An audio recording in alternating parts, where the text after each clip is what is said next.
Greetings, viewers.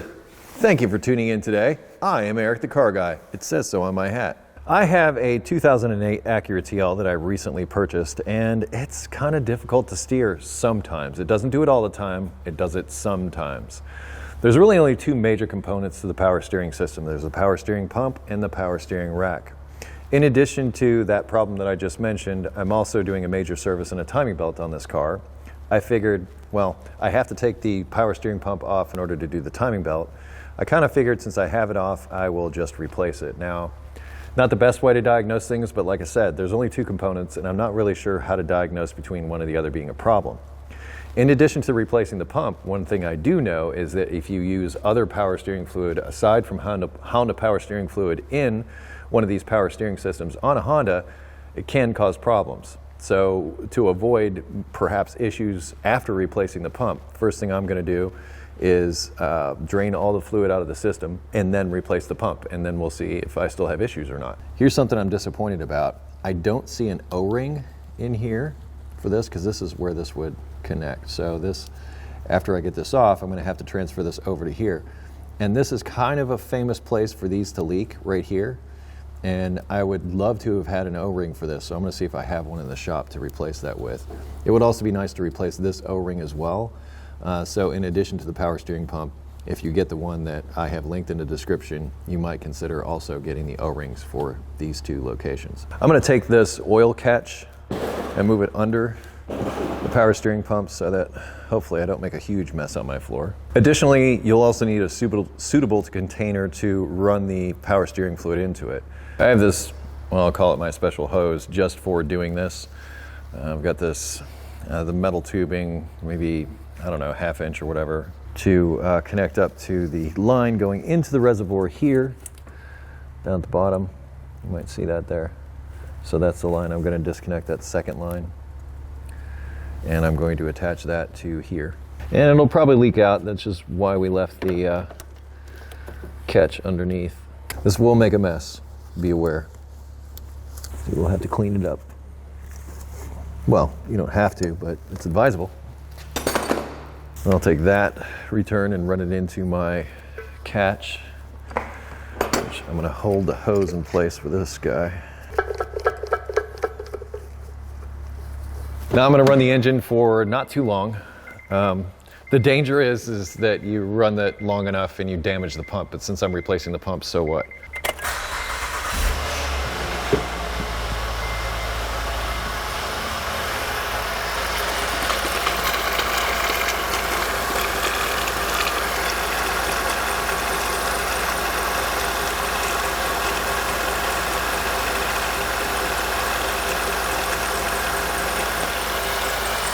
I'm going to turn the wheel.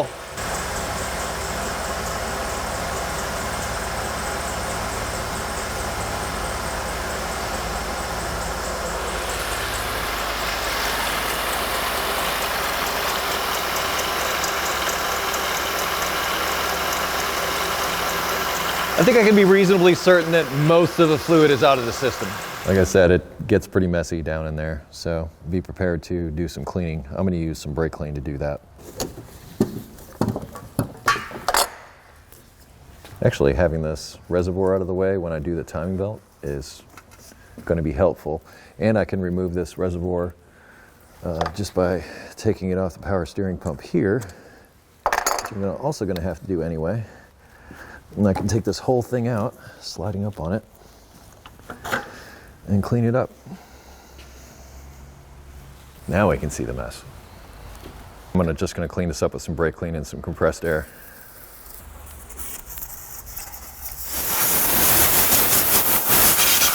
While I'm at it, I might clean this guy up too.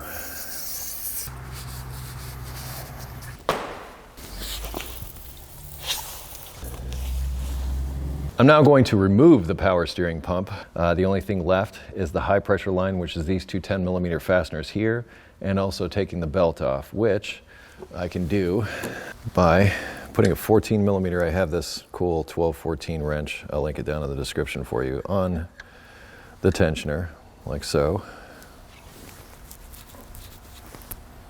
And now I can take that and just push it back towards the firewall. And I can take the belt off of the power steering pump. These two 10mm hold the high pressure line on. Take a rag, put it over, and then do it.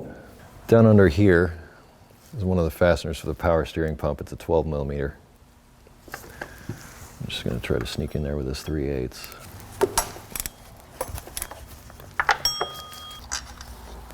The other 12mm fastener is located up here on the back.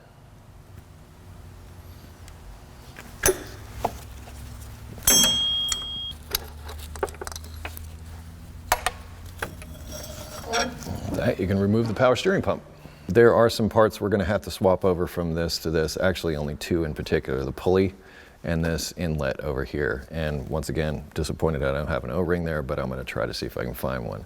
That said, this is a 19mm nut that holds the pulley on. This is a right-hand thread. So I actually spun it around this way. So in other words, it's just like traditional fasteners. You shouldn't need a puller or anything to get it off. It should just slide right off like that. Now there's also this inlet that I mentioned, which is held on with this 10mm fastener. And then you should be able to just pull that off of there. There's that O-ring. I'm gonna go into my pile of O-rings and see if I have one of these, because this is kind of a famous leak for this power steering pump to leak right at this connection. So if I can address that now, O-rings, even if I had to reuse this, I don't feel too bad about it, but I would feel better if I put a new one of these in. All right, I had an O-ring that was close, but not quite. It's not quite as thick as this. Also, what these O-rings are made of is also important. I believe this might be an AC O-ring, so it might not be equipped to handle whatever power steering fluid, whatever chemicals are in power steering fluid that could cause it to erode, corrode, whatever. This is not difficult to replace down the road, but as stated, I'll put a link in the description to some O-rings so you can put new O-rings in, which is preferable to reusing the old one like I'm doing here.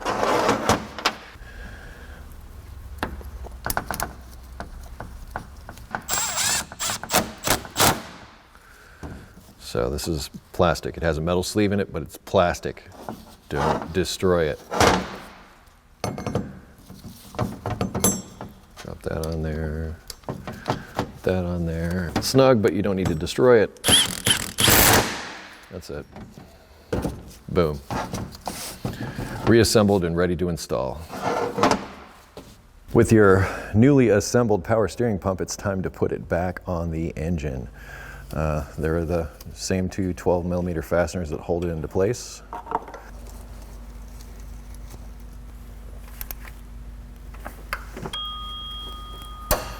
It's also not a bad idea to replace that O-ring if you can.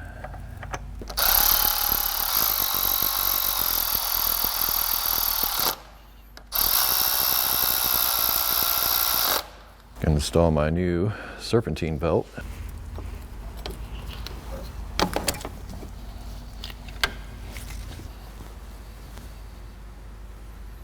With the power steering pump, high pressure line, and belt installed, it's now time to reinstall my reservoir and reconnect all the lines.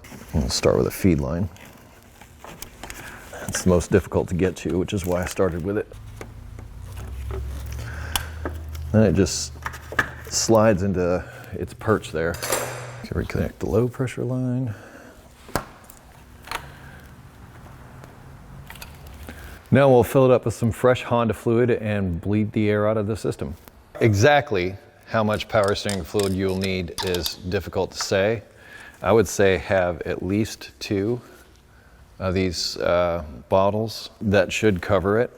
But the one thing that I really, really strongly advise is that you use Honda. This says Acura on the outside of it, but it's still Honda power steering fluid. I believe that to be the most important thing. And that looks full now, but as soon as we start it up, it's gonna get low quick. For startup, I'm just going to put the cap in loosely. I don't want it spraying all over the place. Not that I think it will, but every little bit helps. The system will probably be loud when you first start it up, and that's due to air in the system. Just top it off.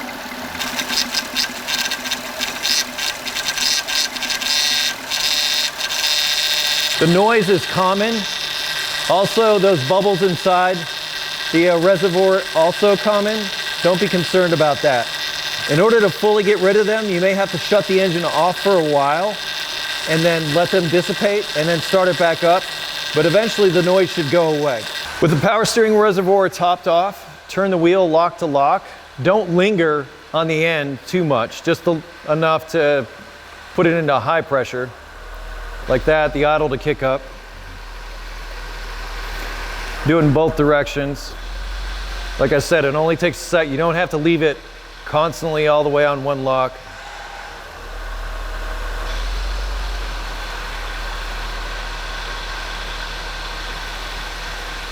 That should help tremendously with getting the air out of the system, help quiet things down.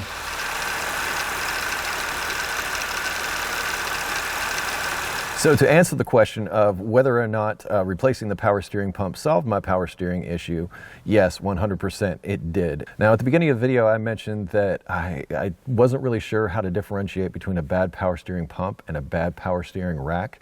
I talked to a mechanic friend of mine, and one of the things that he mentioned that you could possibly do is listen to the power steering pump as the engine's running and you're turning the wheel. So in other words, have somebody in the car turning the wheel and listen to the power steering pump.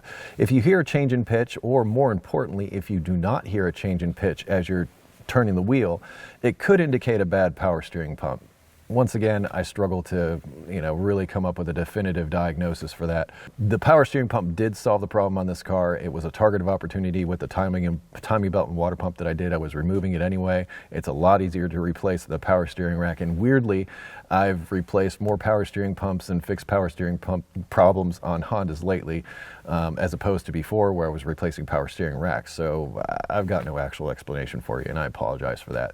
But what I do have for you is links in the description to parts, tools, additional information, anything that pertains to this job and this TL. In fact, I'm doing a whole series of videos on this. I started with a $200 car, fixing it up to be my daily driver. Links to all that stuff down in the description. If you have automotive questions not covered in this video, I ask that you head to EricTheCarGuy.com. That will also be linked in the description. Please be sure to like, comment, subscribe, share this video with the world. Appreciate it when you do that stuff. Be safe, have fun, stay dirty. Thank you so much for watching, and I'll see you next time.